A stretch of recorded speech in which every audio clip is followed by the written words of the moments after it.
Kita ke kasus lainnya, Saudara. Polisi mengungkap hasil otopsi jenazah ayah dan anak balitanya yang ditemukan tewas di dalam rumah di Koja, Jakarta Utara. Selain rentang kematian yang berbeda antara kedua korban, polisi juga mengungkap temuan luka pada jasad anak. Kasus kematian ayah dan anak balitanya yang ditemukan tewas membusuk di Koja, Jakarta Utara masih menjadi teka-teki. Dari hasil otopsi sementara, tidak ditemukan luka terbuka pada jenazah sang ayah, meski di sekitar tubuhnya terdapat darah. Sementara pada jasad sang anak yang masih berusia 2 tahun, ditemukan luka di bagian wajah. Rentang waktu kematian kedua korban juga berbeda. Sang ayah berinisial H diduga telah tewas lebih dari 10 hari. Sementara anaknya diduga tewas 3 hari sebelum akhirnya ditemukan warga. Polisi menyebut, sebelum tewas, korban H sempat mengeluh sakit tenggorokan pada keluarganya. Polisi juga bilang kondisi rumah korban berantakan, seperti tak berpenghuni. Bisa dikatakan mengalami TKP ini berantakan kondisi rumahnya, ya kondisi rumahnya berantakan, seperti tidak berpenghuni.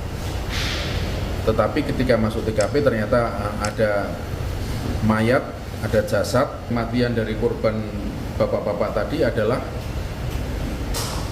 usia kematiannya sekitar 10 hari ke atas. Sementara anak berada di usia kematian 3 hari. Jadi ada perbedaan. Selain mengotopsi jenazah ayah dan anak, tim dokter Rumah Sakit Polri juga melakukan penanganan medis terhadap istri korban. Saat dibawa ke Rumah Sakit Polri, kondisi istri korban sangat memprihatinkan. Pemulihan kondisi sang istri saat ini menjadi prioritas tim dokter sebelum diperiksa tim penyidik. Sudah beberapa hari tidak makan, kemudian kondisinya kita periksa HB-nya rendah, kemudian kondisinya lemas dan sebagainya.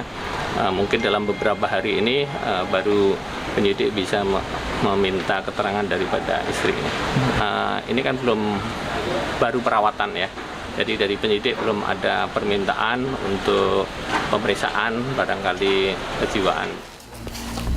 Sementara itu, dari hasil olah TKP lanjutan di rumah korban, polisi menyita 12 sampel yang terdiri dari cairan, sisa makanan, dan sejumlah benda lain yang diperiksa di laboratorium forensik. Tidak tertutup kemungkinan, polisi akan kembali melakukan olah TKP demi membongkar kasus ini. Beberapa sampel yang kami ambil di TKP ada bentuk cairan, kemudian sisa makanan, kemudian beberapa benda-benda ya yang kami anggap penting untuk dilakukan pemeriksaan ya, secara laboratoris forensik. Sebelumnya, penemuan jenazah ayah dan anak di Koja, Jakarta Utara berawal dari kesaksian warga yang mencium aroma tak sedap dari rumah korban. Di saat bersamaan, warga juga menemukan istri korban dan satu anak lainnya sedang terduduk lemas. Keluarga korban diketahui merupakan keluarga dengan status ekonomi menengah ke atas. Sang ayah adalah agen perjalanan ibadah umroh. Status kepemilikan rumah pun milik sendiri. Keluarga korban juga mempunyai 1 unit mobil dan sepeda motor. Meski demikian, korban dan keluarganya dikenal jarang bersosialisasi dengan warga sekitar.